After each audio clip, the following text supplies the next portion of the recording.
Mambo matatu yanayoongeza nafasi kubwa ya kujikuta ni mjamzito na unasumbuliwa na tatizo la fungus, na wakati mwingine yasiishe, lakini kati haya mawili huwa yanasababishwa na wewe mwenyewe. Lakini moja ni hali ya kawaida kabisa, na usiwe na wasiwasi hata kama ukijikuta una zile changamoto za fungus ukiwa tayari ni mjamzito.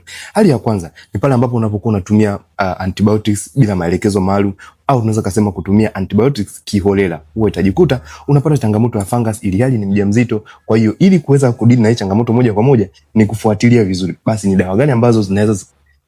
dawa gani ambazo huwa hazitachochea ile hali na hali kuwa mbaya zaidi katika kipindi chako cha ujauzito. Kushuka kwa kinga ya mwili kwa mama mjamzito. Mwanamke akiwa mjamzito huwa mabadiliko hususan ya pH, hususan ya wale normal flora, lakini pia na mabadiliko mazima kwenye mfumo wa uzazi, hususan kwenye kizazi, lakini pia kwenye njia ya uke, huwa yanakuwa ni hali ya kawaida kabisa kujikuta una hii changamoto. Lakini vile vile kubadilika kwa homoni za uzazi, yani mabadiliko ya homoni zinapokuwa zipo more active, more reactant, huwa lazima tu italeta hii changamoto na ikawa kabisa ni kitu cha kawaida. Kwa hiyo ukiwa tayari na changamoto ya fungus na ukiwa ni mjamzito, basi unaweza kufuatilia. Lakini kama huenda umejaribu kufuatilia bado imeendelea kuwa ni changamoto, unaweza ukapata utaratibu mzuri sana wa pregnant care, ambazo hizi huwa zitaenda kurejesha vizuri mazingira kwenye via vya uzazi, lakini pia kwenda kuzalisha wale normal flora ambao hao wataendelea kuwa ni bakteria walinzi na bakteria wazuri katika kile kipindi chako cha ujauzito bila madhara yoyote wala bila kudhuru ujauzito unaokuwa. Na nipo nawe katika safari ya kuitwa mama. Ukihitaji huduma hii unaweza kunitumia tu ujumbe WhatsApp